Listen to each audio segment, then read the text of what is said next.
방심위에 제가 지난번에 심각한 가짜 뉴스 하나 신고했는데 그거 어떻게 됐습니까? 그 윤석열 대통령이 계속 담아 나와가지고 가짜 뉴스를 이야기하고 계시다. 그때 계엄 당일에 뭐 분명히 저는 국회의원으로서 국회 출입을 제지당했고 그런데 뭐 그런 일이 없다는 취지로 말씀하신 거라든지 여러 가지 가짜 뉴스를 방송 매체를 통해서 얘기한 거에 대해 신고 넣은 지가 꽤 된 것 같은데 그거 처리가 어떻게 되고 있습니까? 방송심의로 신청하셨습니까? 예. 그러면 방송통신심의국장이 나와 있으니까. 예, 국장님 좀 어떻게 되고 있습니까?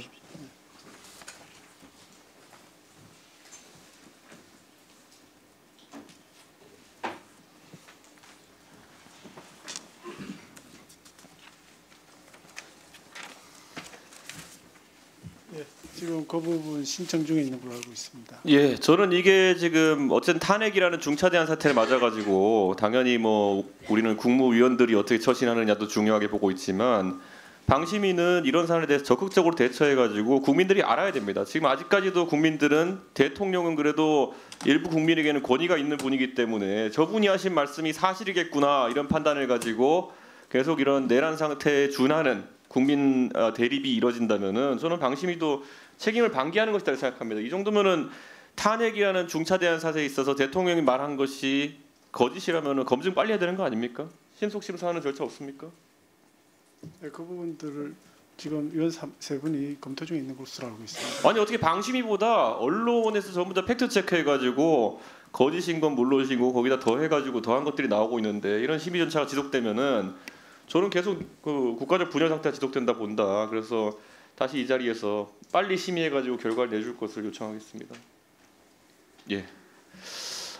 김태규 대행님, 이거 제가 지난 국감할 때요, 10월달에 방통위랑 그다음에 과기부 쪽에 공통으로 물었던 것이 유튜브나 아니면 이런 온라인 매체상에서 가짜 뉴스 퍼뜨리는 거에 대해 가지고 이게 사실 뭐 일부 강경 보수 유튜브나 이런 곳들에서 계속 음모론들을 퍼뜨리는 것들에 대해서 그들이 수익 창출을 하게 놔두니까 그 음모론이 커지고 그리고 금전정복적으로 커지니까 또 그걸 믿는 사람도 늘어나고 퍼뜨리는 사람도 늘어나고 이래가지고 그런 수익 창출 목적의 가짜 뉴스 퍼뜨리는 거를 막을 방법을 좀 강구해달라 이렇게 말씀드렸는데 이게 구글이나 여러 곳이랑 소통을 좀 해달라 이런 주문이었는데 이번에 사실 저는 가장 놀랐던 것이 대통령께서 계엄을 하면서 그 근거가 되고 또 포고령에다 적힌 내용들을 보니까 참 국제적으로 부끄러운데 가짜 뉴스 보고 이런 계엄을 일으킨 것 같거든요.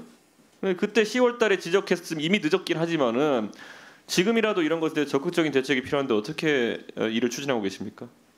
지금 해외 플랫폼 사업자들에 대한 제재를 말씀 주시는 겁니다. 예, 맞습니다. 지금 그 협의라든지 이런 것도 이루어지고 있습니까? 현재로서는 뭐 추가적으로 협의가 이루어지고 있는 것은 없고요. 예. 뭐 해외 플랫폼과 관련해서 뭐 국내 대리인 제도 등등을 저희들이 고민하고 있는 것은 원래 기본 사업으로 하고 있는 거라서 그와 관련된 제도 개선은 아마 뭐 의원님들 중에서도 그 부분에 관심이 많고 또 노력하고 계신 분들이 있어서 사실은 해외 플랫폼들은 그런 부분들 저희들이 직접적으로 규제를 할 수 없는 그런 한계들 때문에 국내 대리인 제도에 대해서 저희들이 보완을 하려고 하는 것이니까요. 그러니까 저는 이게 우리가 표현의 자유도 보장해야 되지만은 예를 들어 지금 대통령께서 심취하셨다고 하는 그런 부정선거에 대한 얘기 같은 경우에는 이미 재판으로 그것도 형사 재판으로 160건 이상 다뤄져 가지고 전부 다 지금 이제 사실상 판단이 난 거 아니겠습니까? 그런데 그 상황에서 부정선거는 없었다 이렇게 돼 있는데 계속 의혹을 제기하고 또 사실과 다른 내용을 유포하면서 이게 사실상 내란 선동이 계속 이어지고 있다 이렇게 보는 시각도 존재합니다. 그렇다면 여기에 대해서는 방통위가 상당한 민감도를 가지고 해외 기관이나 해외 사업체라든지 이런 곳들에 접촉을 해서 이런 거는 좀 협의해야 된다 이렇게 생각하는데 좀 신속하게 추진하실 의향이 있습니까?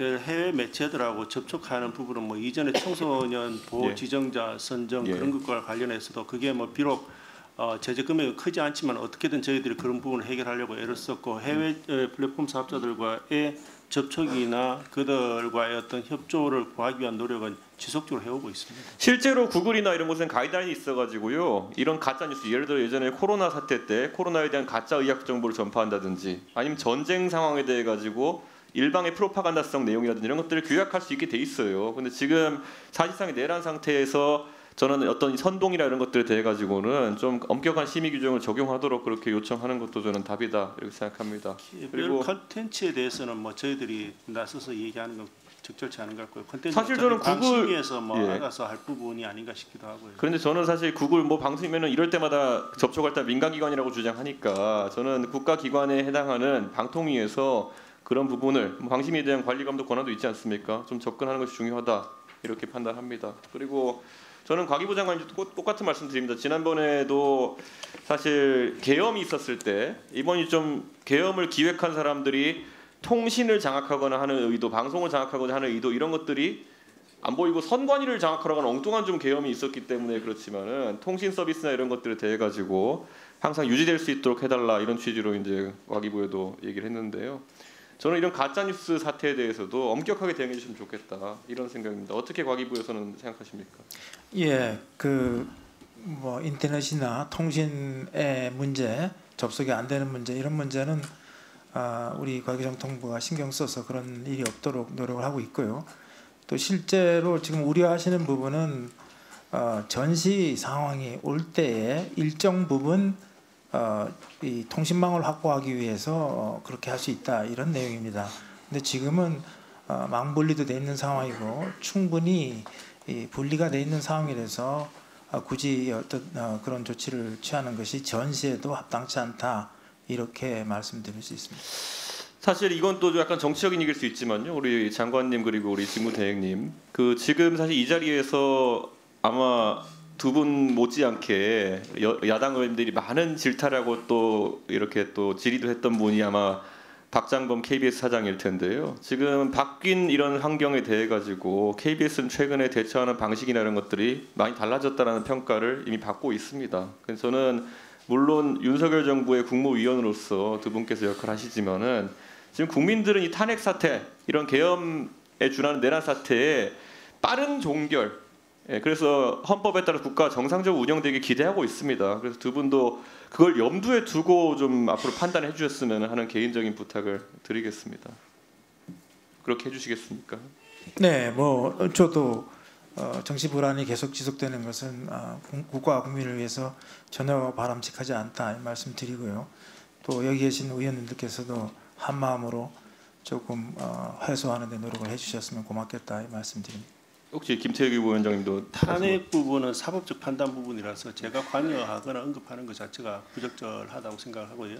그리고 법관을 지내셨으니까 재판은 신속하게 진행되어 가지고 이렇게 판단이 나야 되는 거 아니겠습니까? 그런데 법관이시라면 재판을 지연하기 위해서 편법을 쓰는 그런 피의자나 아니면은 원고나 피고가 있다 그러면은 어떻게 대응하시겠습니까? 이거는 강하게 대응해야 되지 않겠습니까? 뭐 신속한 재판에 대해서는 제가 뭐 쭉 얘기를 해왔던 부분이긴 합니다. 그렇지만 재판이라는 것 자체는 기본적으로 사실관계에 대한 정확한 판단과 그리고 정확한 법리 적용이 필요한 부분이기 때문에 물리적으로 시간이 소요되는 부분이 있을 수밖에 없습니다. 재판의 신속성 못지않게 재판의 공정성 역시도 중요한 것이기 때문에 그러한 점이 함께 우려돼서 재판 뭐 거소가 명확한 사람이 서류를 안 받으려고 한다 이런 거 비판 대상 아니겠습니까?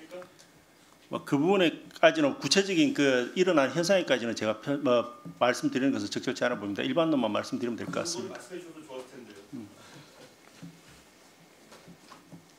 방금 전 신성범 의원님께서 이상인 부위원장을 민주당이 부위원장 때 일로 탄핵 추진했다라고 말씀하셨거든요. 아니요, 그렇게 말했거든요. 제발 이건 팩트 체크하고 얘기해 드리는 겁니다. 이상인 부위원장 때 한 일이 아니고요. 직무대행이 된 뒤에 2인 불법 의결을 추진했기 때문에 탄핵을 추진했다. 이게 팩트라는 점을 말씀드립니다. 아니 근데 어쨌든 그러니까 그건 별개로 그렇게까지 논리를 전개하는데 이상인 부위원장을 부위원장 때 일로 탄핵 추진했다. 이게 팩트가 아니고 직대된 뒤 2인 불법 의결을 추진했기 때문에 탄핵됐다. 정정합니다.